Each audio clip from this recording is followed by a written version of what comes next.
Have you ever seen an advertisement for a cruise for under $500 a person, and then you get home after it's all said and done and it costs you $5,000 for that cruise? Today we're going to talk about all the costs, the hidden costs of booking a cruise and planning your cruise vacation.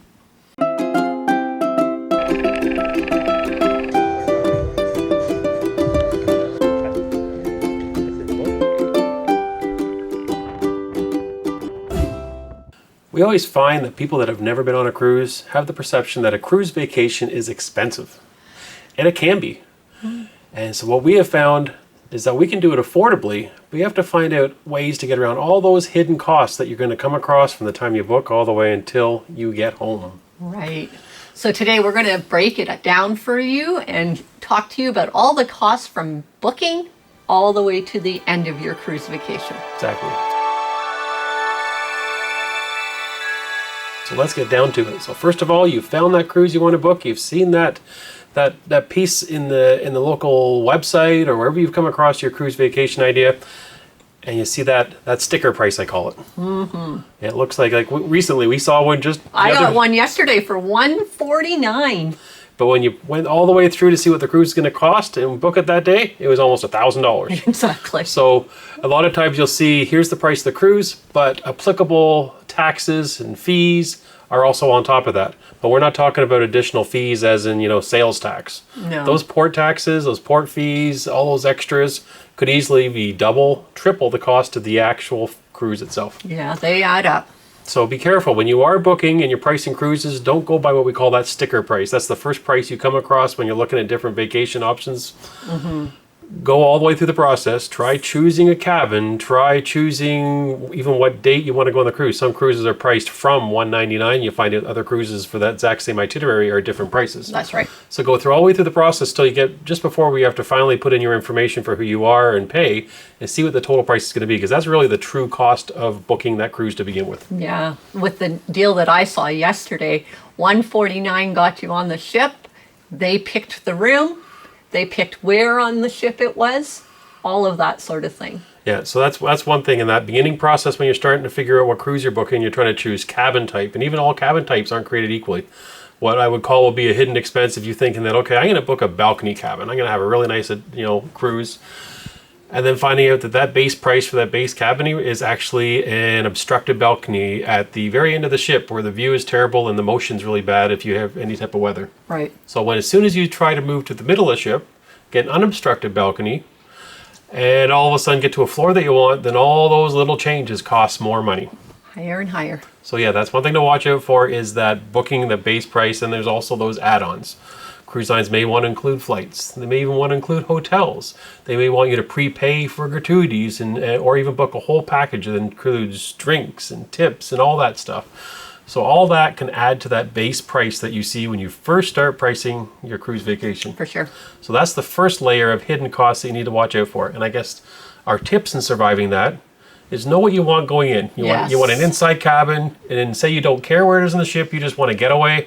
Then there's a ways to do that without actually paying any extra. You can go all the way through the process. That's true. But if you want that once in a lifetime vacation, you want to have that room exactly where you want it, the exact type of room you want, just be prepared. You're going to have all those hidden fees are going to add up as you start to build that part of that cruise vacation for you. Right. So the next expense comes in that pre-cruise planning. Oh, that can be crazy expensive. And for people like us, we live in Canada, so it's a long ways for us to get to a cruise ship on most situations. Correct. And so all of a sudden we find that we are booking flights. We are booking hotels. We are booking rental cars, or we are booking shuttles. How we get from the airports to the actual cruise ports. We're paying to park our car at an airport. That's another one that, you may not think about, but that can be costly too. Yeah. And with the price of hotels rapidly on the rise, you can be surprised at how much those extra fees cost. It's nothing for two people to spend $1,000 on a flight together, and then also spend another $200, $300, $400 for the actual hotel the night before you get on the Well, cruise. you're getting a good deal if you've done that. Our recent Vancouver one, most hotel rooms were going for $500 to $600 a night. And we're not talking top scale hotels. We are talking Hampton Inns, maybe a Hilton or a Fairfield. So we're talking kind of mid-range hotels. Yes. And they're costing more than they've ever cost. Right. So when you're thinking of a cruise vacation and you're trying to do it responsibly, and I say responsibly that you're not flying in the same day and trying to get on the cruise, because that can be dangerous with flights the way they are these days. For sure. That we always plan one night before. So that one night can sometimes cost you more for that one night than the per night cost of what the cruise is you booked for. Yeah, exactly. So those expenses add up fast. And transportation to the cruise ship itself sometimes is overlooked. It's nice if you can fly into a port where you can have the cruise port within 5-10 minutes away. That's not usually the case. Right. Some ports you have to travel an hour to get from the city you landed in to where the actual cruise ship is. For sure.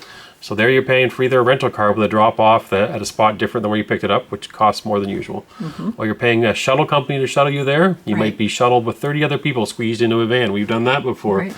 Or like what happened to us last year, we bought train tickets and then they went on strike. And so last minute we were having to pay for a private limousine style company to transport us there. And the cruise lines also offer ways to get to the cruise port. Every single one of them has some kind of transportation you can book. But again, that's usually on the more expensive side than some of the other options we just mentioned. For sure. But they're all kind of hidden costs that go on top of that base cruise fare. Right.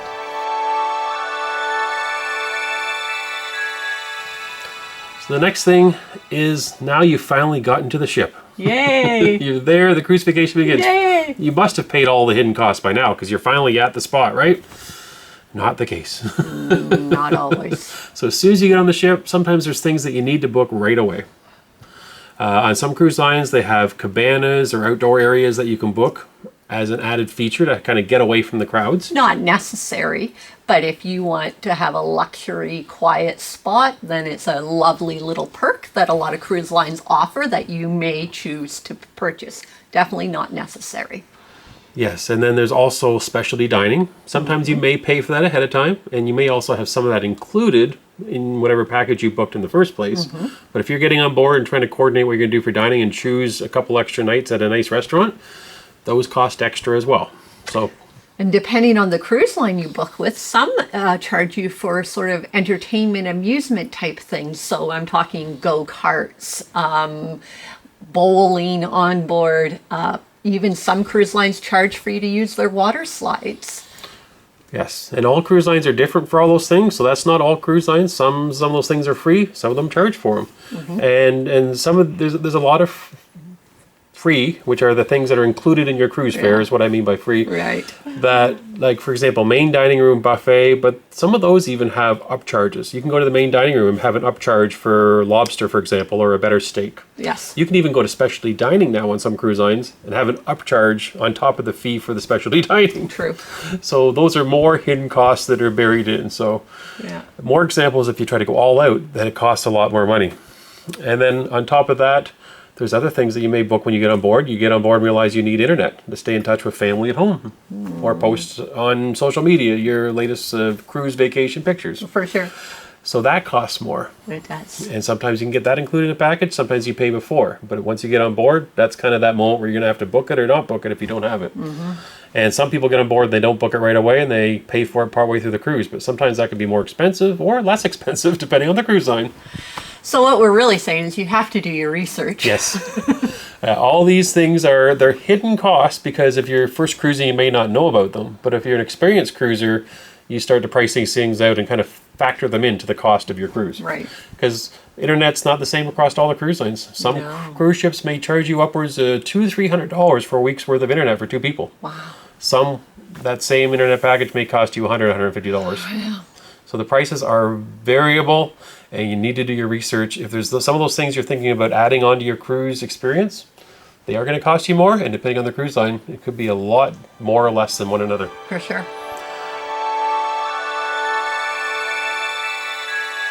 So finally, you've booked those things to get on the ship. Certainly by now, you must be running out of extra costs. Yeah, we've spent all the money. There's still more coming. There is. So now you're on there for 7 days. What are you going to pay for the 7 days? Well, unless it was included with your package that you booked in the beginning, those daily tips, that crew appreciation fare, that gratuity.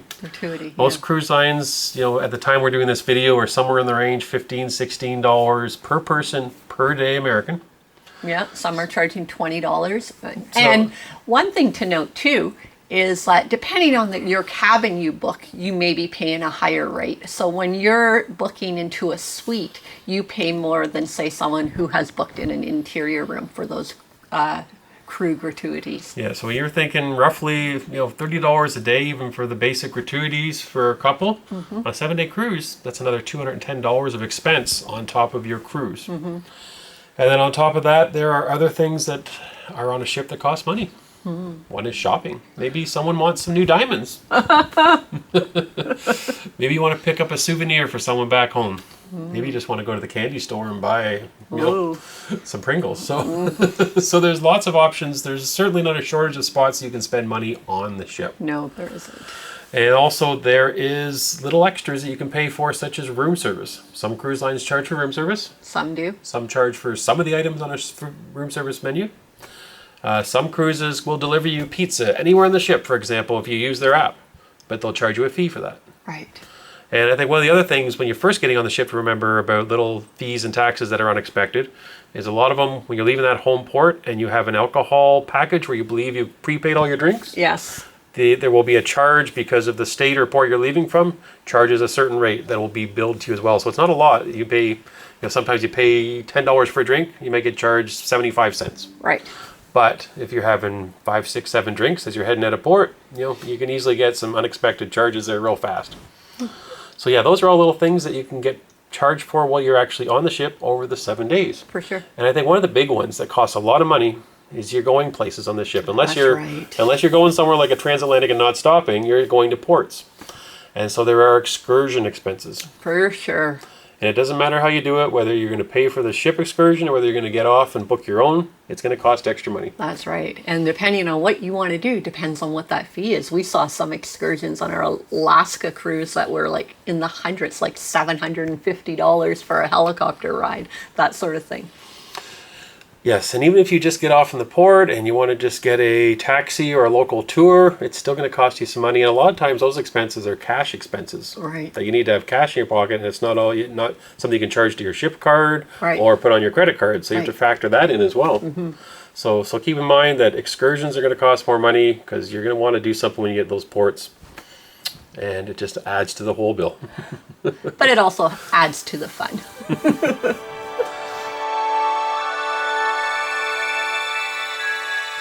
And the last thing is, finally you're done with your cruise, you're getting off the ship. Is there any last hidden expenses you need to know about? Well, there's kind of a big one, and that is that as you're on the ship, you have an account. And your ship card adds up all the different fees and things that are charged, your daily tips, what you bought while you were on board. And you want to check that account, because we have found that on some cruise lines, there can be mistakes that are made. Honest mistakes. Sure. Yeah. You may have been charged for a drink that you never actually had. There might be something that was supposed to be free that was accidentally charged to you. So you want to check that, because you don't want to have an unexpected expense when you get home on your credit card that you could have fixed while you're on the ship. So leading up to the final days. Yeah, I would say our best advice is generally the last evening we're on board, we make sure we check that bill before we go to bed that evening. And there's been a few times that we've had to go to guest services or call guest services from our cabin that last night and have an issue resolved in the billing area. Yeah. And then once you're getting off the ship, there's one more thing that you might have done while you're on the ship, but might be coming up for you. That's a future cruise. Oh, right. Most cruise lines, they will allow you to book another cruise while you're on the cruise. And they have some very good incentive plans. And so a lot of people, promotion for it. So they'll book another cruise. So there you go. So that's another expense that you just finished paying for all these other hidden expenses, and now you got a whole nother cruise to worry about, which probably not a bad thing, because it probably meant you had a good cruise. Yeah, that's true. So, and then you go through the reverse of everything you went through getting to the cruise. You've still got to get your transportation home. You've got to go, pick up your car, and so there is all those pieces. So the cruise experience is a wonderful experience. For sure. And we have done it time and time again. Right. And we price it out against hopping in our car and traveling across the world and stopping at hotels and cities and paying for entertainment and all the same stuff you do on a cruise. We still think the cruise vacation is good value for your money. Yeah, affordable. For sure. And even compared to all-inclusive expense type of cruises, then again, it's still competitive with that. So we found a 7-day Caribbean cruise in the winter, and we're pricing this out in American dollars for the two of us. But when you first go on the website, the sticker price of this cruise for us was end up being $832, but there's two of us going, so we had to double that right off the bat. So $1,664 for the cabin is the base fare. On top of that, for port fees and taxes, $423. Then we wanted to upgrade to an ocean view because that original price was only for an inside. So we went to an ocean view, middle of the ship. That added $461. And then we decided to add the drink package, which was another $740. That also gave us free Wi-Fi, and this gave us one night of specialty dining, so we didn't have to pay for that elsewhere. But right off the bat, our $832 sticker price is now sitting at almost $3,300 for the two of us. Now the extras that we had to add on to get there. So the flight was almost $450. Our hotel was almost $200. Parking was about $100 for our car at the airport. We both did an excursion at $100 each. For that was $200. We booked a cabana for the week, and that cost $400. Gratuities for the two of us the week came in just over $200. And finally, the shuttles to get back and forth from the airport to the cruise terminal and then back to the airport again was about $140.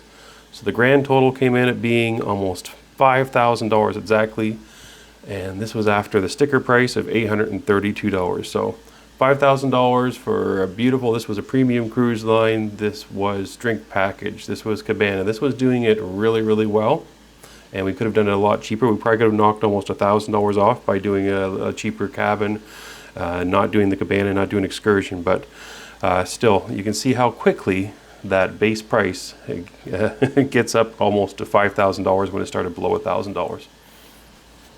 Even though it sounds like a lot, there's ways to avoid a lot of those hidden costs before you get into it. Yeah, but just be mindful that what you pay for your booking will not be the end of you having to use your credit card or cash or bank account. Unless you live a block away from the cruise port and you're going to walk there and get on and do nothing on the ship, Right. There's going to be more costs. That's right. So anyways, we hope that this was helpful and that we helped you kind of navigate all those hidden costs and help explain why you saw that advertised price for $149 and came home with a $3,000 bill. Wouldn't it be nice if we could actually get on a cruise for $150? That would be wonderful. For sure. Yeah, we've yet to find that deal. We keep looking. If you find it, let us know. Yeah, please. So comment below if you have any questions about hidden fees or anything that you found that we didn't bring up, Yeah. and we'll share it with everyone else as well. For sure. So thanks for watching and have fun cruising. Bye, guys. Bye.